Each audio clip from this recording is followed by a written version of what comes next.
I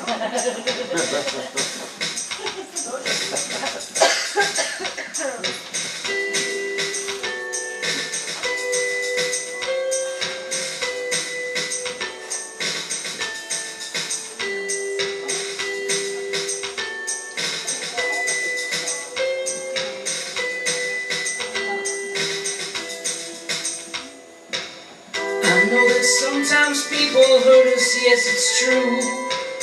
But we should be smart enough to do what Christ would do. Has he ever turned his back or ever given up on you? There must be 50 ways to love your brother. When you get angry and you feel all justified, please don't forget, my friend, why Christ was crucified. He laid down his life to show the way to you and I. There must be 50 ways to love your brother. 50 ways to love your brother. It's a pat on the back, Jack. It's a dinner plan, Stan. It's showing some joy, Roy. Forgiveness can free. So stop all the fuss, Gus. You don't need to discuss much.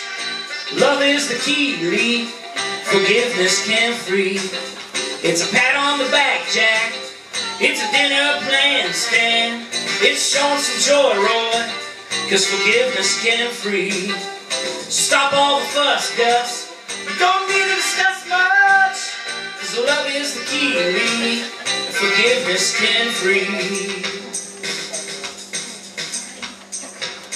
Now you may think this song sounds foolish just to you, but lately I have seen within my life it's hard to do.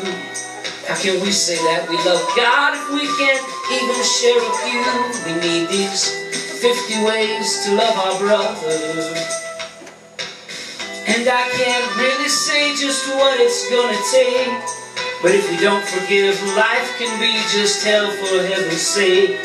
And I'd rather eat some crow than have to swim that fiery lake. Show me them 50 ways to love my brother. Could there be 50 ways to love my brother? Well, it's a pat on the back, Jack. It's a dinner plan, Stan.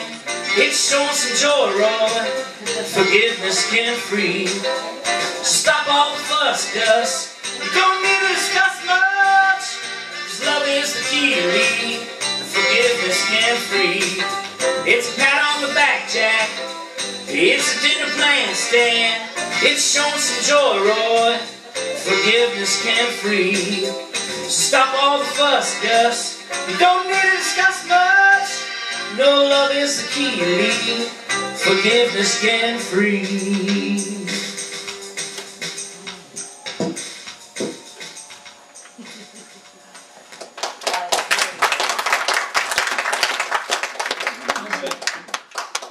When you name your sermons like a month in advance, don't name them after a song, because people are going to expect you to do something with that. And never name a sermon 50 ways, because people expect you to come up with 50 ways. So last week, when I was getting ready to give Nicole the notes for the sermon, she said, "There's not 50 points in it, is there?" And I said, "No."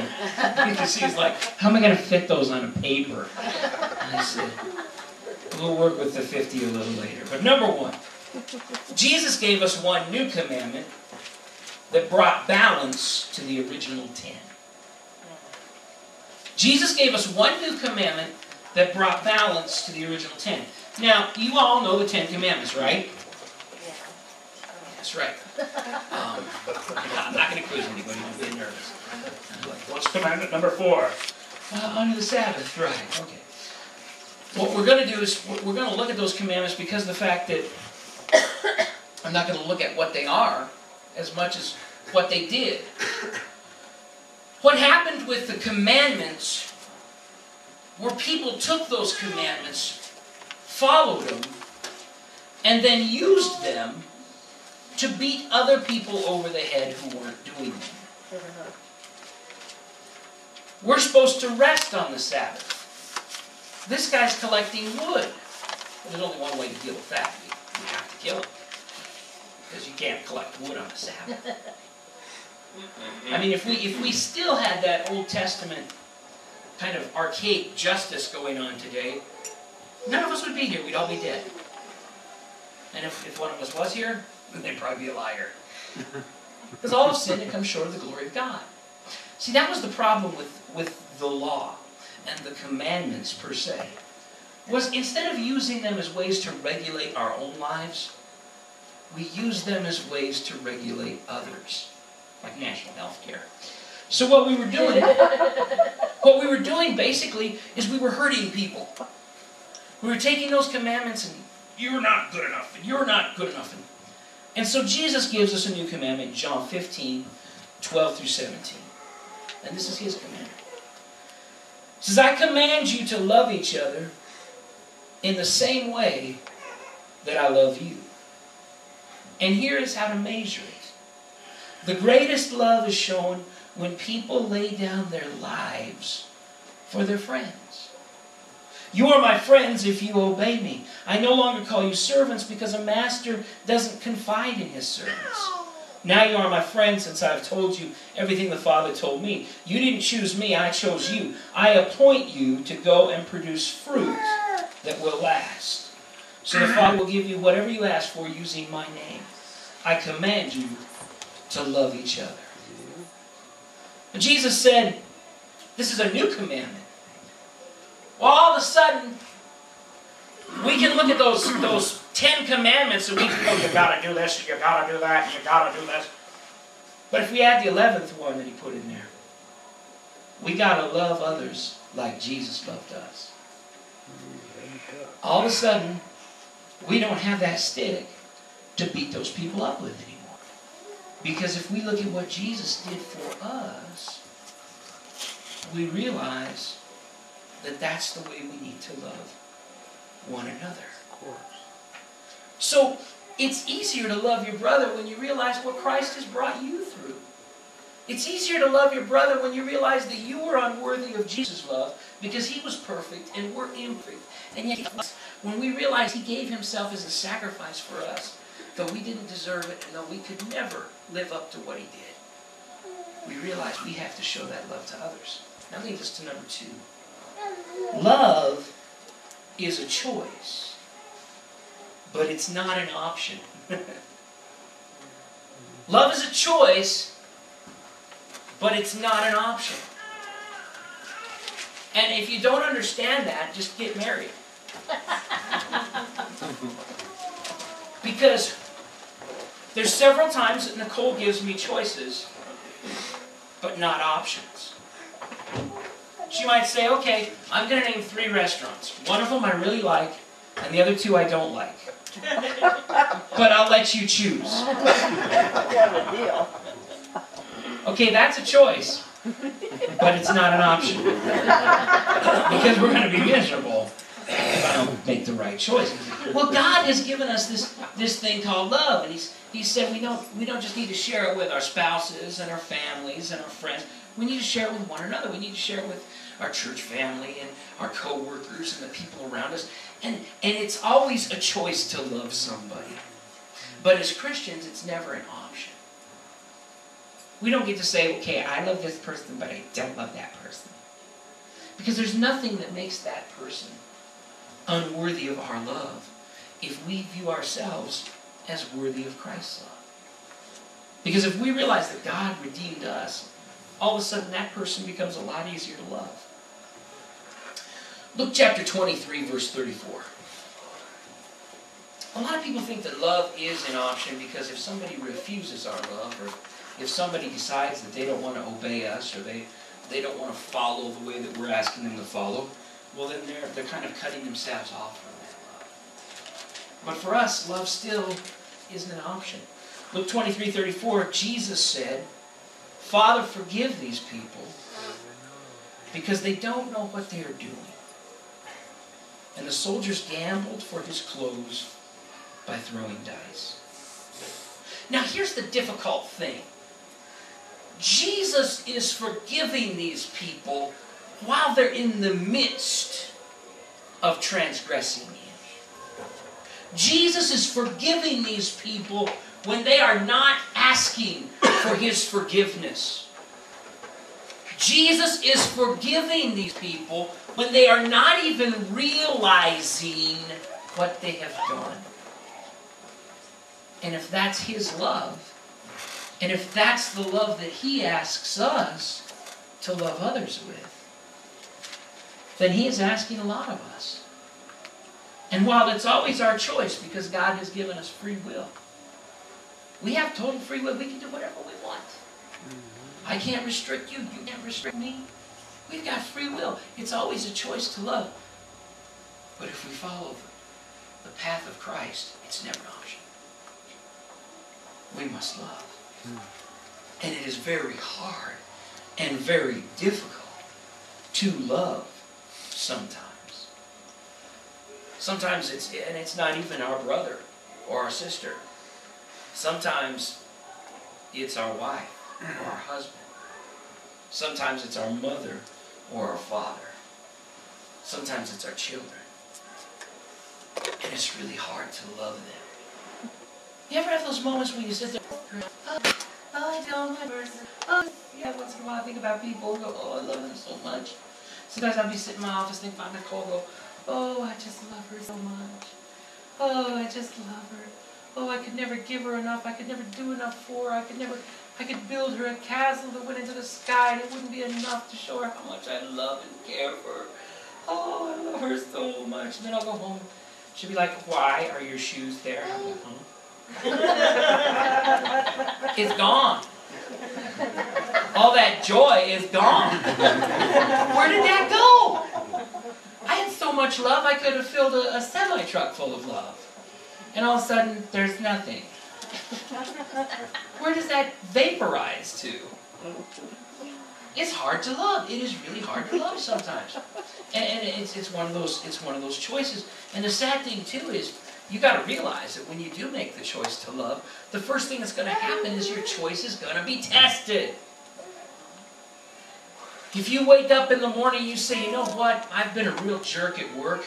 That almost rhymes, doesn't it? I've been a real jerk at work and I'm going to be better. I'm going to be nice to my coworkers today. I'm going to be really good to them. I'm not going to be mean to my boss. I'm not going to be snide, no sarcasm. I'm just going to be the nicest guy in the world. If you wake up to do that, I guarantee that day your coworkers will be the meanest, rudest, cruelest people that you could ever encounter. Your boss is going to ride you. People are going to come against you. Because whenever you make a determination to choose the right thing, the first thing that seems to happen is the fiery darts start coming at you. That's why a lot of people are like, man, I don't struggle with anything. Yeah, there's a reason, because you don't do anything. Try to change your life somehow, or try to attempt to do something, and the first thing that you're going to be met with is adversity. And it comes at you, and that's why it's really hard. Because the days that you give up and you don't try, they seem to go better. There was a song that Steve Taylor had written several years ago. It was a Christian song. The lyrics were, life unwinds like a cheap sweater. Since I gave up hope, I feel a lot better. I think a lot of Christians get that aspect of, you know what, I've tried so hard, and I've tried so hard, and I've tried so hard. And there's a point in which you can quit trying, and we're going to get to that before we end this service, but how much love will you? Number three, if you can't love your brother, you can't love God. Now, this is something really important that we have to understand. Whose image were we made in? The image of God. And rather somebody is, if somebody's mentally challenged, whose image are they made in? The image of God. Somebody who was born physically deformed, whose image are they made in? They're still made in the image of God. And you would never think of being cruel to somebody who's mentally challenged. Would you? How many of you teased somebody who was mentally challenged today? Probably not, because that's not something you do. And you would probably not be cruel to somebody if you knew they were born with a physical deformity or they didn't have any legs or they didn't have any arms. If you saw a guy that had no arms and legs in a swimming pool, you wouldn't walk up to him and go, "Hey, your name must be Bob." You wouldn't do that. Why wouldn't you do that? Because you would say, "Hey, this guy was born this way. This mental challenge that this person's facing, that's something that they were born with, and they can't do anything about it. I feel sorry for them. I want to love and embrace them." Yet at the same time, you don't view sin as a mental challenge. You know, there's a lot of people that do some pretty stupid things.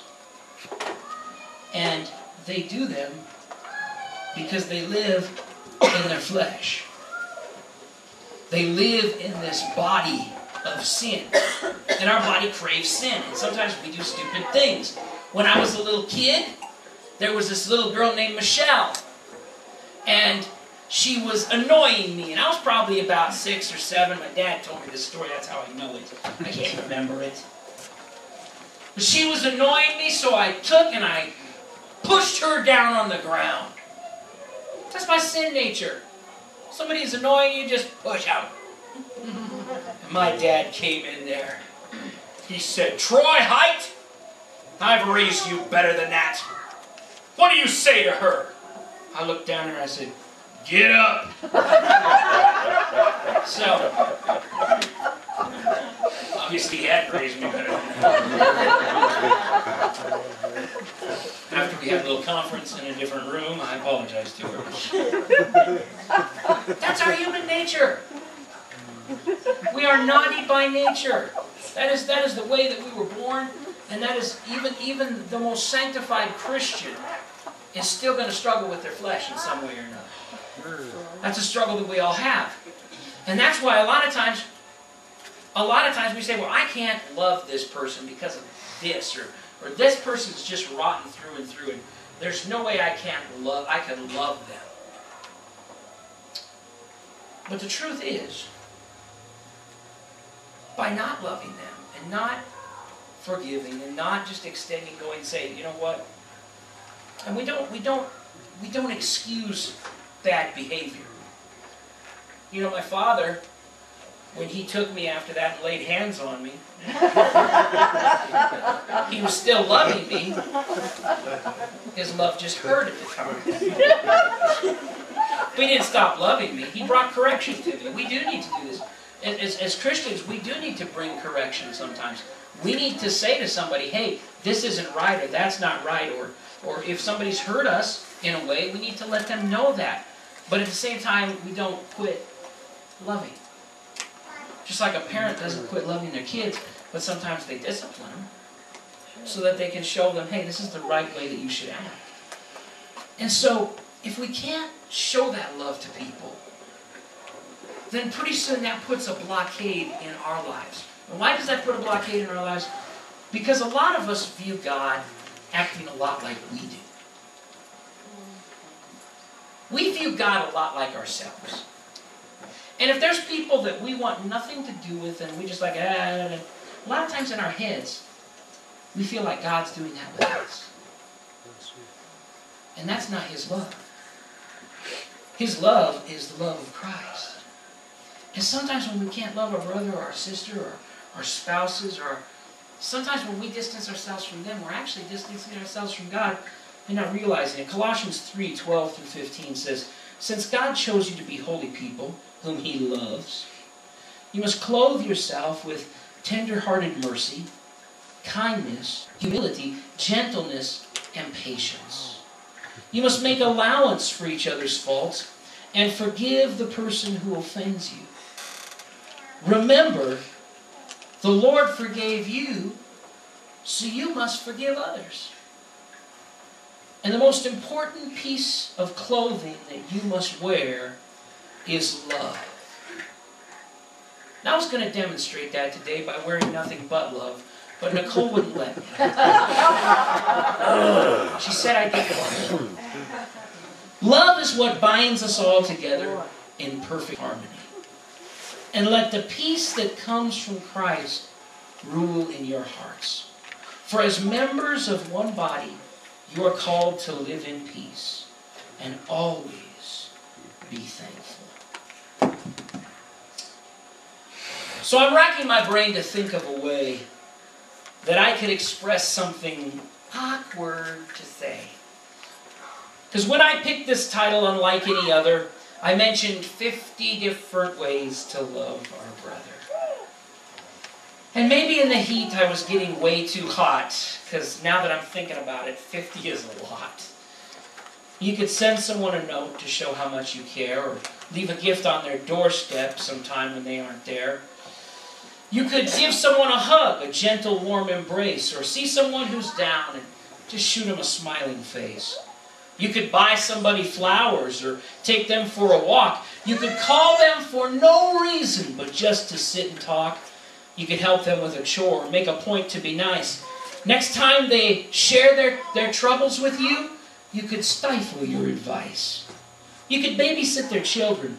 Let them go on a date. You could compliment someone's job and say they're doing great. You could give a gift of art to express your love uniquely. You could offer them reassurance if their future's looking bleakly. You could offer your assistance without them having to ask. You could finally keep a promise by completing a long-lost task. You could offer up a prayer and then let them know that you've done it. You could play a game of Monopoly with them and let them think they've won it. You could offer them your solace when you see them frown. You could care for pets and animals when they're out of town. You could get gifts for their children even though they aren't your own. And when they need some space, you could just leave them alone. You could eat at their favorite restaurant even if you don't like the food. You could just grin and bear it the next time they get rude. You could speak the truth even when it's hard to say. You could deal with people rationally when you feel like running away. You could offer to pay for gas next time you take their car. You could offer them a ride home if they're staggering at the bar. You could tell them that God loves them, and it might make their day. When they tell you about a bad situation, you could stop right there and pray. You could carry groceries to a car, open up a door. If they're older, you could show them all that their new cell phone is good for. You could throw them a big party for no reason, just to mess with their heads. Because if they knew it wasn't their birthday, they just might think they were dead. You could help them cross the street. You could stop to get their mail. If they land in jail some night, you could go and pay their bail. You could give them a makeover. You could help them trim grass. And if they throw a pity party, you could give them a kick in the teeth. That one didn't rhyme. You could make them a meal when they got sick and take it to their house. When their marriage is falling apart, you could help them love their spouse. You could live out grace, mercy, and love. You could say, those things come from above. And they might finally see Jesus Christ when you show them godly love. You could live a life of holiness so they could finally see the gospel is alive and can be lived through you and me. You could swallow your pride and eat some crow and give up an old grudge. You could offer someone open arms instead of refusing to budge. You could set someone free by freeing yourself to learn to love each other. Because in all honesty, we can't love God if we can't love our brother. You could wipe a slate clean and forgive a past that was stained and marred by sin, because you realize that's what Christ did for you the day He took you in. I know there's more than 50 ways for us to love a sister or brother. And Jesus gave us a strict command for us to love one another. He said, love each other like I have loved you. And no matter what, I'll bet you ain't loved anyone like that. Because none of you are dead yet. When Jesus said, love one another like I have loved you, He took that all the way to the cross. All the way to the cross. He gave His life to show us love. So many of us, we can't show love when we've given up so little. There are more than 50 ways to love your brother. There's There's millions of ways to love your brother. And for each of us, it's going to be different because we're all different people. God gives us free will, and He gave you a personality and a free will to use for His glory.